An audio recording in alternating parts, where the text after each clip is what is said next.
There's a road you didn't take. You know exactly which one. You can see it right now. The turn you almost made, the life that almost happened. And here's what nobody tells you about that road. It doesn't disappear. It follows you. It ages with you. And the longer you ignore it, the louder it gets.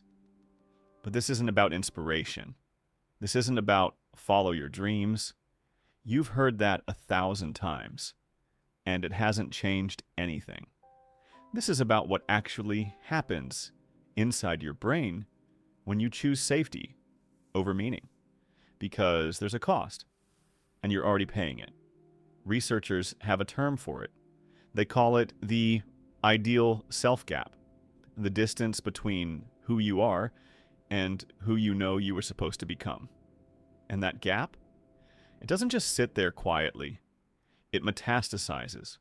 It shows up as Sunday night dread, as the irritation you can't explain, as that weird hollow feeling when someone else does the thing you almost did. You're probably thinking, yeah, but I had reasons. Of course you did. Everyone does. The mortgage, the timing, the people who needed you to stay exactly where you were. And those reasons were real. But here's where it gets uncomfortable. Your brain doesn't care about your reasons. Your brain keeps a ledger, and every time you chose the safe path, it marked it down. Not as wisdom, as loss. There was a study out of Cornell. They asked elderly people one question: what do you regret most? And overwhelmingly, it wasn't the things they did. It wasn't the failures, the embarrassments, the risks that blew up in their face. It was the things they never tried, the conversations they never started, the planes they never boarded, the versions of themselves they never met. But here's the part that changes everything. That regret, it doesn't come from the outcome. It comes from the uncertainty.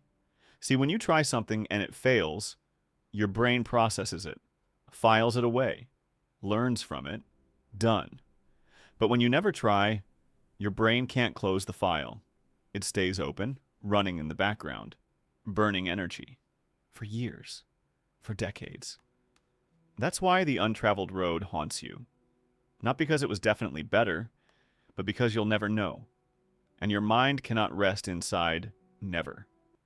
Now you're probably thinking, so what?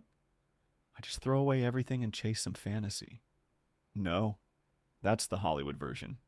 And it's a lie. The real move is smaller and more terrifying than that. The real move is admitting out loud to yourself what you actually want. Not what's practical, not what makes sense. What you want. Because most people skip that step entirely. They jump from dream to obstacle without ever letting the dream breathe long enough to become real. I call this the confession threshold. It's the moment you stop performing contentment and say the dangerous thing. This isn't enough. And the reason it's terrifying isn't because of what comes after. It's because once you say it, you can't unsay it. The road gets louder. The gap gets wider. And now you have to choose, move toward it, or spend the rest of your life knowing you saw it clearly and still looked away. There's a version of you on that road.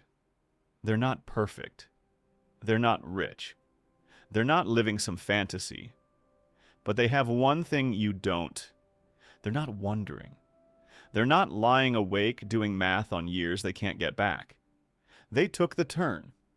And whether it worked or didn't, they sleep in a house without echoes. You already know which road I'm talking about. You've known this entire time. The only question left isn't whether it's too late. It's whether you're going to need another decade to admit it wasn't.